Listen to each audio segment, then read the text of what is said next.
yo elegí la pintura de Pieter Bruegel II, El censo de Belén. Me parecía interesante hablar sobre esta obra porque podía aportar algunas herramientas para entender un poco la pintura o tener una experiencia estética un poco más cercana a la obra. Por empezar, la elegí por el nivel de extrañamiento que siempre me generó esta obra, ¿no? Como bonaerense, la nieve es un evento anómalo. Y además sentir que la nieve se encontraba en un pasaje bíblico también generaba en mí como otra idea extraña. Entonces podemos ubicar la pintura esta en el momento de su creación. Tenemos que tener en cuenta que Pieter Bruegel II es el hijo de Pieter Bruegel I. Tuvo varios hijos que fueron pintores. Otro es Jan Bruegel, que también está presente en la colección con una pintura de unas flores, que también es artista, trabajó con Rubens haciendo una serie muy interesante sobre los sentidos. Pero en particular, el primer hijo de Bruegel, que se llama también Pieter, se lo conoce como el segundo o también como el joven. Vamos a ubicar la pintura en la temática. Es una cita bíblica, aparece en San Lucas, en el que dice que el César Augusto había llamado a los pobladores para que hicieran un censo total, pero luego, si uno se pone a investigar un poco, parece que ese hecho histórico no pudo haber sido así o no hubiesen pedido que la gente se trasladara. Entonces, una vez más, tenemos una discusión sobre si un hecho histórico se encuentra en la Biblia de manera fidedigna, pero en particular, bueno, podemos dejar los estudios sobre la temática de la pintura o la intención del artista considerando que la primera obra sería de Pieter Bruegel I y pensar específicamente qué es lo que estamos viendo acá con esta versión, con esta réplica, se puede considerar, de la pintura.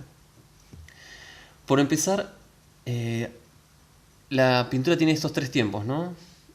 Primero en la cita bíblica, que es el año cero.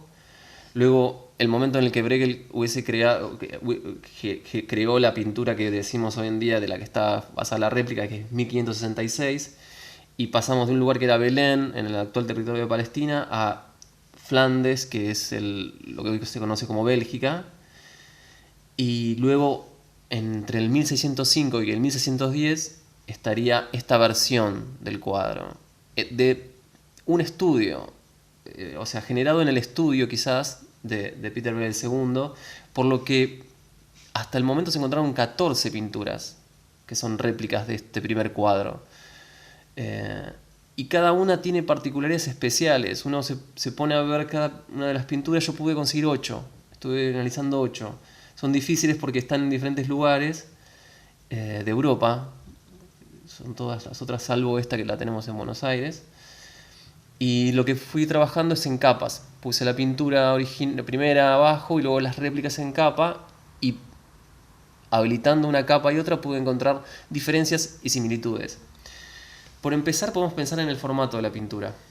El formato es de 117,5 por 167,5, que es exactamente lo mismo que la pintura de Pieter Bruegel I, o sea, de la pintura primera.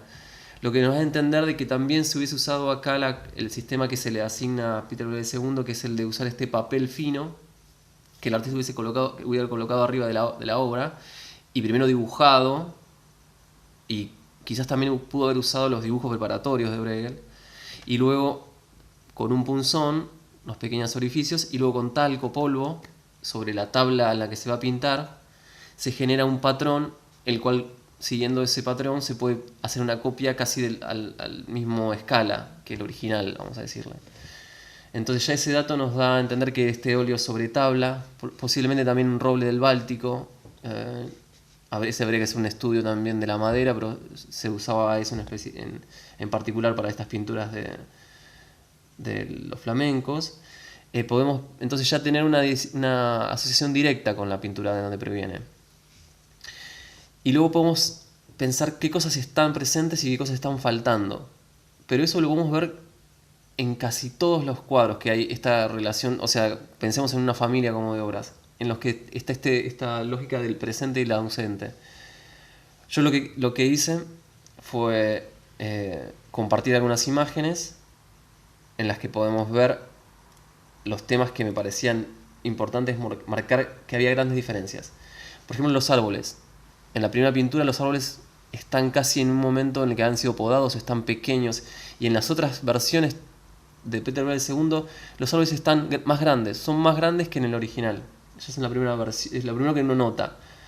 Lo otro que sucede son las construcciones. Por ejemplo, la construcción de la casa que está en el centro hacia el fondo del cuadro. En el primer cuadro está recién comenzando los tablones a armarse, y ya en el cuadro del Fortabat ya hay está un techo, y una de las paredes ya está presente en la casa, como si la construcción hubiese avanzado a través de las réplicas.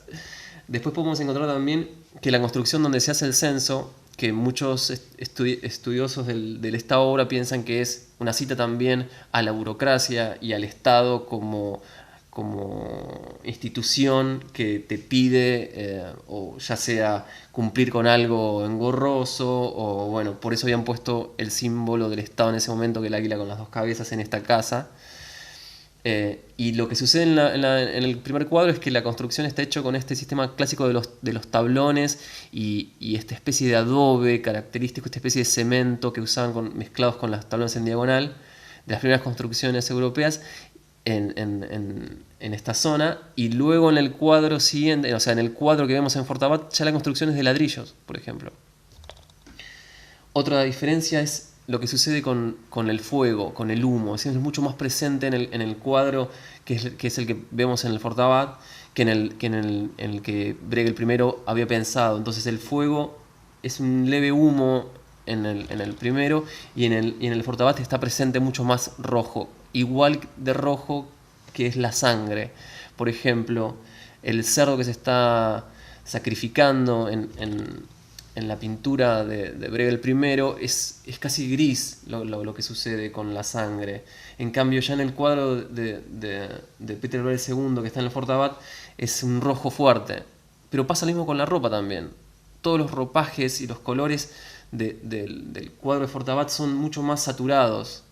En cambio, los de Bruegel Bruegel I están más opacos, son más grisáceos casi todos. Y después otro punto que nos llama la atención es, por ejemplo, la milicia. La milicia en el de Bruegel son personas con lanzas. Es como, en cambio ya en el de Bruegel II son soldados profesionales con cascos, con armaduras. Eso también se nota, me parece, el metal. Y después lo más llamativo, que es lo que se da también para el estudio, que es el personaje que está patinando o poniéndose los patines, que está en el primer plano hacia la derecha. En el cuadro original está esta persona poniendo esos patines, y ese personaje está faltante en todas las obras, salvo hace unos años que apareció en Inglaterra un cuadro en el que aparece nuevamente ese patinador. Se pensaba que ese patinador era algo que se había decidido sacar para las pinturas que eran las réplicas, pero luego la presencia de otro patinador nos da esa pregunta de decir si hubiese sido una decisión específica de que era sacar algo en relación a la obra de Bruegel I o no. Para cerrar las diferencias que encontré con respecto a las réplicas, me gustaría marcar particularmente una que tiene el Fortabat. La réplica del Fortabat lo que tiene es un faltante que no está en los otros. Como si el pintor hubiese decidido no ubicar un barril que está en el río congelado y una niña sobre un pequeño botecito. Tanto en la pintura de Bruegel I como todas las otras réplicas que pude ver, están el barril y la niña. En este cuadro no están ninguno de los dos. Habría que verlo ahora cuando podamos tener acceso nuevamente a la colección y podamos ver en vivo la pintura. Yo lo primero que haría sería fijarme qué sucede en esa parte del cuadro. Si hubo una restauración, si hubo una decisión de un sobrepinte, pero habría que estudiar eso. Esa es la pregunta que nos deja la obra. Y pensando otra capa más de sentido que tiene esta obra, para que nosotros podamos tener esta experiencia estética de ver la obra de Bruegel II, me gustaba pensar qué fue necesario para que esto sea posible. Y lo que hice fue, teniendo en cuenta que la obra había sido adquirida en Nueva York en 1980 en una subasta por Fortabat, lo que hice fue investigar a ver cuál sería la tasación actual. Encontré dos datos: una nota de La Nación que hablaba sobre esta obra y le daba un valor de un número bastante más alto que el que encontré que se le daba en el remate de 2013 de la última obra que apareció, una réplica que apareció de este tema. Y lo que hice fue entonces llevarlo a un punto medio, los los dos valores y lo multipliqué por bolsas de cemento en valor argentino, en la tasación actual en pesos, y luego dividí esas bolsas por los 50 kilos que tienen para ver cuántos kilos de cemento eran iguales al precio de la obra. Lo que me dio un total de 355.555.555 kilos de cemento, que los sumados a 13 kilos de cemento que representarían el valor de la entrada para la colección Fortabat, para nuestra experiencia estética de esta pieza, hacen falta o hicieron falta 355.555.568 kilos de cemento, a los cuales me imaginé que podían caer como si fuesen una nevada, que los copos de cemento podrían caer y eso generarían sobre la escena otra capa más de sentido.